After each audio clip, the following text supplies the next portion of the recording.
بسم الله الرحمن الرحيم. القرآن الكريم بصوت المذنب الخاطي الضعيف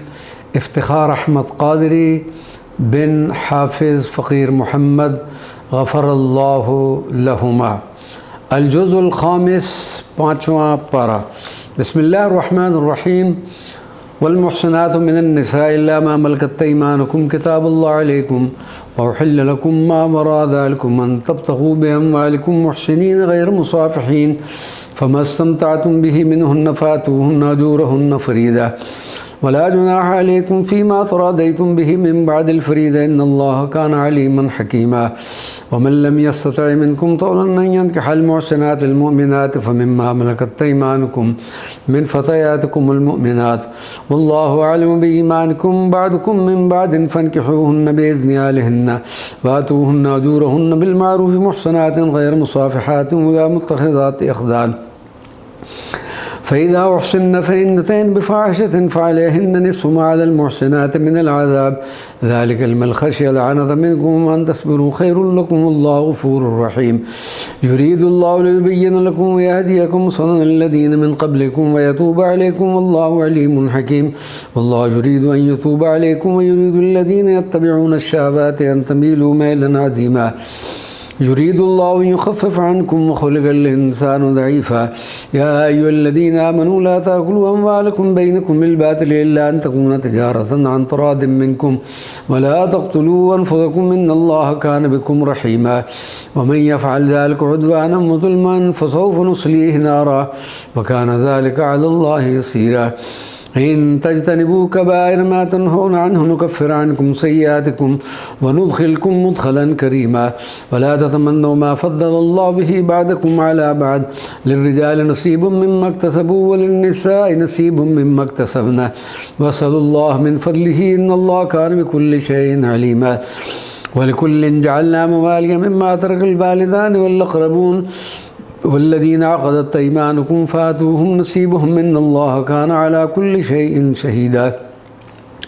الرجال قوامون على النساء بما فضل الله بعضهم على بعض وبما أنفقوا من أموالهم فالصالحات قانتات حافظات للغيب بما حفظ الله واللاتي تخافون نشوزهن فعظوهن واهجروهن في المضاجع واضربوهن فإن طعنكم فلا تبغوا عليهن سبيلا إن الله كان عليا كبيرا. وإن خفتم شقاق بينهما فابعثوا حكما من أهله وحكما من أهلها إن يريدا إصلاحا يوفق الله بينهما إن الله كان عليما خبيرا. واعبدوا الله ولا تشركوا به شيئا وبالوالدين إحسانا وبذي القربى واليتامى والمساكين والجار ذي القربى والجار الجنب والصاحب بالجنب وابن السبيل وما ملكت أيمانكم إن الله لا يحب من كان مختالا فخورا الذين يبخلون ويأمرون الناس بالبخل ويكتمون ما آتاهم الله من فضله واعتدنا للكافرين عذابا مهينا. والذين ينفقون أموالهم رئاء الناس ولا يؤمنون بالله ولا باليوم الآخر ومن يكن الشيطان له قرينا فساء قرينا. وماذا عليهم لو آمنوا بالله واليوم الآخر وانفقوا مما رزقهم الله وكان الله بهم عليما. إن الله لا يظلم مثقال ذرة وإن تك حسنة يضاعفها ويؤت من لدنه أجرا عظيما. فكيف إذا جئنا من كل أمة بشهيد وجئنا بك على هؤلاء شهيدا. يومئذ يود الذين كفروا وعصوا الرسول لو تسوى بهم الأرض ولا يكتمون الله حديثا. يا أيها الذين آمنوا لا تقربوا الصلاة وأنتم سكارى حتى تعلموا ما تقولون ولا جنبا إلا عابري سبيل حتى تغتسلوا وإن كنتم مرضى أو على سفر أو جاء أحد منكم من الغائط أو لامستم النساء فلم تجدوا ماء فتيمموا صعيدا طيبا فامسحوا بوجوهكم وأيديكم إن الله كان عفوا غفورا. ألم تر إلى الذين أوتوا نصيبا من الكتاب يشترون الضلالة ويريدون أن تضلوا السبيل والله أعلم بأعدائكم وكفى بالله وليا وكفى بالله نصيرا. من الذين هادوا يحرفون الكلمة عن مواضعه ويقولون سمعنا وعصينا واسمع غير مسمع وراعنا ليا بألسنتهم وطعنا في الدين ولو أنهم قالوا سمعنا وأطعنا واسمع وانظرنا لكان لكان خيرا لهم وأقوم، ولكن لعنهم الله بكفرهم فلا يؤمنون إلا قليلا. يا أيها الذين أوتوا الكتاب آمنوا بما نزلنا مصدقا لما معكم من قبل أن نطمس وجوها فنردها على أدبارها أو نلعنهم كما لعنا أصحاب السبت وكان أمر الله مفعولا. إن الله لا يغفر أن يشرك به ويغفر ما دون ذلك لمن يشاء ومن يشرك بالله فقد افترى إثما عظيما. ألم تر إلى الذين يزكون أنفسهم بل الله يزكي من يشاء ولا يظلمون فتيلا. انظر كيف يفترون على الله الكذب وكفى به إثما مبينا. ألم تر إلى الذين أوتوا نصيبا من الكتاب يؤمنون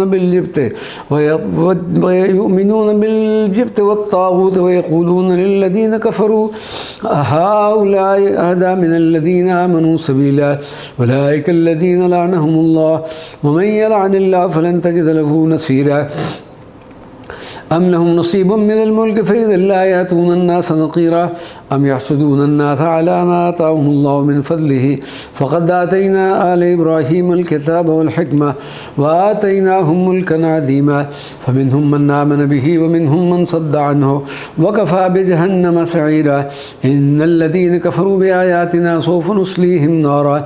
كلما نضجت جلودهم بدلناهم جلودا غيرها ليذوقوا العذاب إن الله كان عزيزا حكيما. والذين آمنوا وعملوا الصالحات سندخلهم جنات تجري من تحتها الأنهار خالدين فيها أبدا لهم فيها أزواج مطهرة وندخلهم ظلا ظليلا. إن الله يأمركم أن تودوا الأمانات إلى أهلها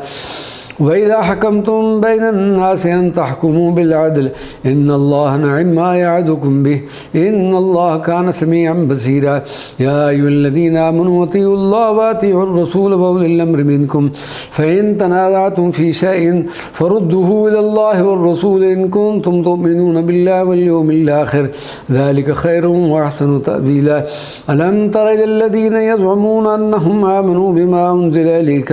وما أنزل من قبلك يريدون أن يتحاكموا إلى الطاغوت وقد أمروا أن يكفروا به ويريد الشيطان أن يضلهم ضلالا بعيدا.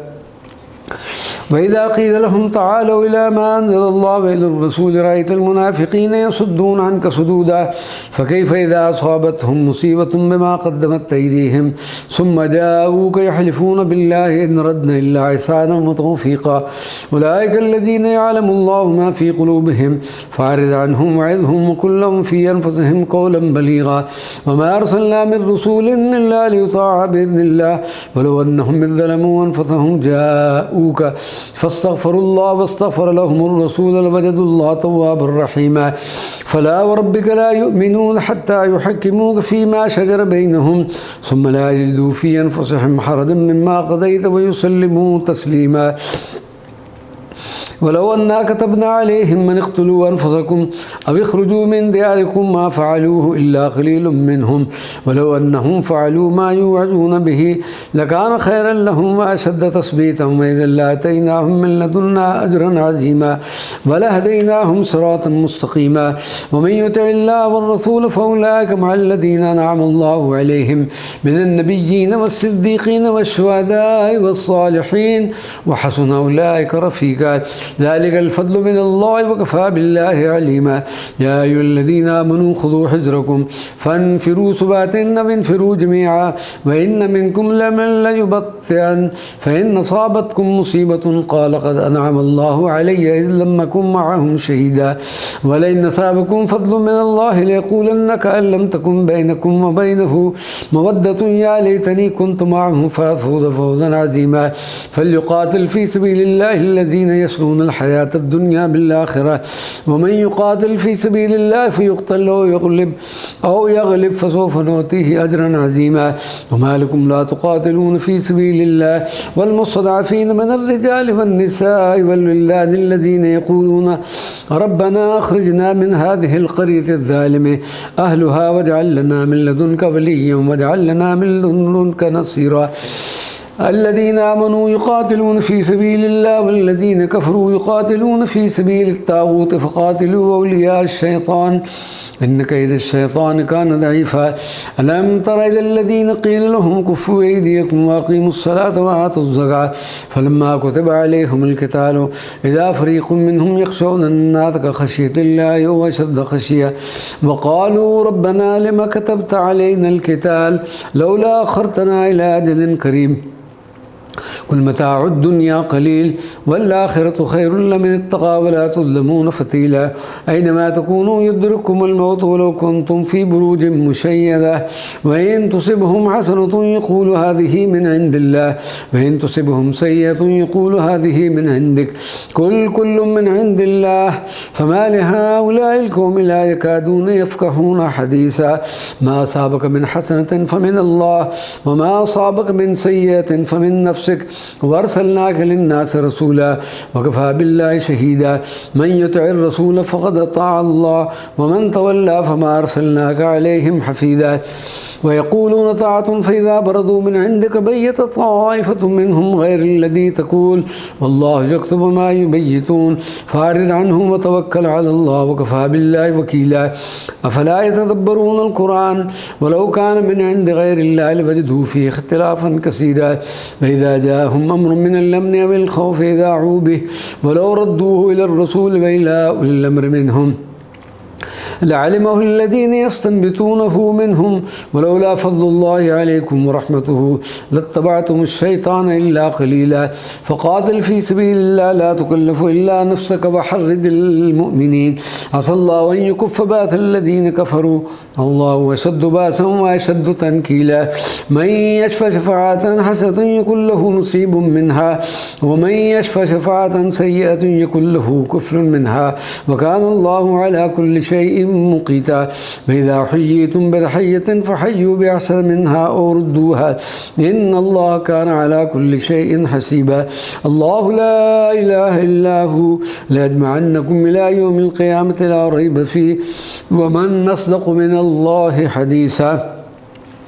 فما لكم في المنافقين فئتين والله أركسهم بما كسبوا أتريدون أن تهدوا من أضل الله ومن يضلل الله فلن تجد له سبيلا ودوا لو تكفرون كما كفروا فتكونون سواء فلا تتخذوا منهم أولياء حتى يهاجروا في سبيل الله فإن تولوا فخذوهم واقتلوهم حيث وجدتموهم ولا تتخذوا منهم وليا ولا نصيرا إلا الذين يصلون إلى قوم بينكم وبينهم ميثاق أو جاءوكم حسرت صدورهم أن يقاتلوكم أو يقاتلوا قومهم ولو شاء الله لسلطهم عليكم فلقاتلوكم فإن اعتزلوكم فلم يقاتلوكم وألقوا إليكم السلام فما جعل الله لكم عليهم سبيلا ستجدون آخرين يريدون أن يأمنوكم ويأمنوا قومهم كلما ردوا إلى الفتنة أركسوا فيها فإن لم يعتزلوكم ويلقوا إليكم السلام ويكفوا أيديهم فخذوهم واقتلوهم حيث ثقفتموهم وأولئكم جعلنا لكم عليهم سلطانا مبينا وما كان لمؤمن أن يقتل مؤمنا إلا خطأ ومن قتل مؤمنا خطأ فتحرير رقبة مؤمنة ودية مسلمة إلى أهله إلا أن يصدقوا فإن كان من قوم عدو لكم وهو مؤمن فتحرير رقبة مؤمنة وإن كان من قوم بينكم وبينهم ميثاق فدية مسلمة إلى أهله وتحرير رقبة مؤمنة فمن لم يجد فصيام شهرين متتابعين توبة من الله وكان الله عليما حكيما ومن يقتل مؤمنا متعمدا فجزاؤه جهنم خالدا فيها وغضب الله عليه ولعنه وأعد له عذابا عظيما يا أيها الذين آمنوا إذا ضربتم في سبيل الله فتبينوا ولا تقولوا لمن ألقى عليكم السلام لست مؤمنا تبتغون عرض الحياة الدنيا فعند الله مغانم كثيرة كذلك كنتم من قبل فمن الله عليكم فتبينوا إن الله كان بما تعملون يكون خبيرا. لا يستوي القاعدون من المؤمنين غير أولي الضرر والمجاهدون في سبيل الله بأموالهم وأنفسهم فضل الله المجاهدين بأموالهم وأنفسهم على القاعدين درجة وكل وعد الله الحسنى وفضل الله المجاهدين على القاعدين أجرا عظيما درجات منه مغفرة ورحمة وكان الله غفورا رحيما. إن الذين توفاهم الملائكة ظالمي أنفسهم قالوا فيما كنتم قالوا كنا مستضعفين في الأرض قالوا ولم تكن أرض الله واسعة فتهاجروا فيها فأولئك مأواهم جهنم وساءت مصيرا إلا المستضعفين من الرجال والنساء والولدان لا يستطيعون حيلة ولا يهتدون سبيلا فأولئك عسى الله أن يعفو عنهم وكان الله عفوا غفورا. ومن يهاجر في سبيل الله يجد في الأرض مراغما كثيرا وسعة ومن يخرج من بيته مهاجرا إلى الله ورسوله ثم يدركه الموت فقد وقع أجره على الله وكان الله غفورا رحيما.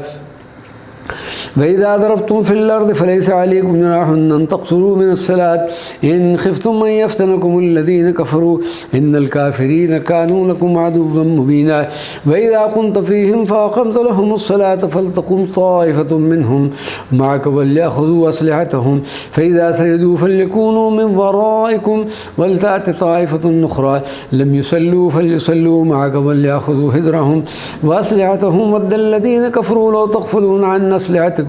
وأمتعتكم فيكملون عليكم ميلة واحدة ولا جناح عليكم إن كان بكم مطر من مطر أو كنتم مرضى أن تدعوا أسلحتكم وخذوا حذركم إن الله أعد للكافرين عذابا مهينا. فإذا قضيتم الصلاة فاذكروا الله قياما وقعودا وعلى جنوبكم فإذا اطمأننتم فأقيموا الصلاة إن الصلاة كانت على المؤمنين كتابا موقوتا ولا تهنوا في ابتغاء القوم إن تكونوا تعلمون فإنهم يعلمون كما تعلمون وترجون من الله ما لا يرجون وكان الله عليما حكيما. إنا أنزلنا إليك الكتاب بالحق لتحكم بين الناس بما أراك الله ولا تكن للخائنين خصيما واستغفر الله إن الله كان غفورا رحيما. ولا تجادل عن الذين يختارون أنفسهم إن الله لا يحب من كان خذانا أثيما يستخفون من الناس ولا يستخفون من الله وهو معهم إذ يبيتون ما لا يرضى من القول وكان الله بما يعملون محيطا. ها أنتم هؤلاء جادلتم عنهم في الحياة الدنيا فمن يجادل الله عنهم يوم القيامة أم من يكون عليهم وكيلا. ومن يعمل سوءا ويظلم نفسه ثم يستغفر الله يجد الله غفورا رحيما. ومن يكسب اسما فإنما يكسبه على نفسه وكان الله عليما حكيما. ومن يكسب خطيئة أو اسما ثم يرمي به بريا فقد احتمل بهتانا واسما مبينا. ولولا فضل الله عليك ورحمته لهمت طائفة منهم من يضلوك وما يضلون إلا أنفسهم وما يضرونك من شيء وأنزل الله عليك الكتاب والحكمة وعلمك ما لم تكن تعلم وكان فضل الله عليك عظيما. لا خير في كثير من نجواهم إلا من أمر بصدقة أو معروف أو إصلاح بين الناس ومن يفعل ذلك ابتغاء مرضات الله فسوف نؤتيه أجرا عظيما. ومن يشاكك الرسول من بعد ما تبين له الهدى ويتبع غير سبيل المؤمنين نوله ما تولى ونصله جهنم وساءت مصيرا. إن الله لا يغفر أن يشرك به ويغفر ما دون ذلك لمن يشاء ومن يشرك بالله فقد ضل ضلالا بعيدا. إن يدعون من دونه إلا إناثا إن يدعون إلا شيطانا مريدا لعنه الله وقال لاتخذن من عبادك نصيبا مفروضا ولا يضلنهم ولا يمنينهم ولا آمرنهم فلا يبتكن آذان الأنعام ولا أمرنهم فلا يغيرن خلق الله ومن يتخذ الشيطان وليا من دون الله فقد خسر خسرانا مبينا. يعدهم ويمنيهم وما يعدهم الشيطان إلا غرورا. أولئك مأواهم جهنم ولا يجدون عنها محيصا. والذين آمنوا وعملوا الصالحات سندخلهم جنات تجري من تحتها الأنهار خالدين فيها أبدا وعلى الله حقا ومن أصدق من الله قيلا. ليس بأمانيكم ولا إلا أماني أهل الكتاب من يعمل سوءا يجز به ولا يجد له من دون الله وليا ولا نصيرا ومن يعمل من الصالحات من ذكر وأنثى وهو مؤمن فأولئك يدخلون الجنة ولا يظلمون نقيرا ومن أحسن دينا ممن أسلم وجهه لله وهو محسن واتبع ملة إبراهيم حنيفا واتخذ الله إبراهيم خليلا ولله ما في السماوات وما في الأرض وكان الله بكل شيء محيطا ويستفتونك في النساء قل الله يفتيكم فيهن وما يتلى عليكم في الكتاب في يتامى النساء اللاتي لا تؤتونهن ما كتب لهن وترغبون أن تنكحوهن والمستضعفين من الولدان وأن تقوموا لليتامى بالقسط وما تفعلوا من خير فإن الله كان به عليما وإن امرأة خافت من بعلها نشوزا وإعراضا فلا جناح عليهما أن يصلحا بينهما صلحا والصلح خير وأحضرت الأنفس الشح وإن تحسنوا وتتقوا فإن الله كان بما تعملون خبيرا ولن تستطيعوا أن تعدلوا بين النساء ولو حرصتم فلا تميلوا كل الميل فتذروها كالمعلقة وإن تصلحوا وتتقوا فإن الله كان غفورا رحيما وإن يتفرقا يغني الله كلا من سعته وكان الله واسعا حكيما ولله ما في السماوات وما في الأرض ولقد وصينا الذين أوتوا الكتاب من قبلكم وإياكم أن اتقوا الله وإن تكفروا فإن لله ما في السماوات وما في الأرض وكان الله غنيا حميدا ولله ما في السماوات وما في الأرض وكفى بالله وكيلا إن يشاء يذهبكم أيها الناس ويأتي بآخرين وكان الله على ذلك قديرا من كان يريد ثواب الدنيا فعند الله ثواب الدنيا والآخرة وكان الله سميعا بصيرا يا أيها الذين آمنوا كونوا قوامين بالقسط شهداء لله ولو على أنفسكم وبالوالدين والأقربين إن يكن غنيا أو فقيرا فالله أولى بهما فلا تتبعوا الهوى أن تعدلوا وإن تلووا وتعرضوا فإن الله كان بما تعملون خبيرا يا أيها الذين آمنوا بالله ورسوله والكتاب الذي نزل على رسوله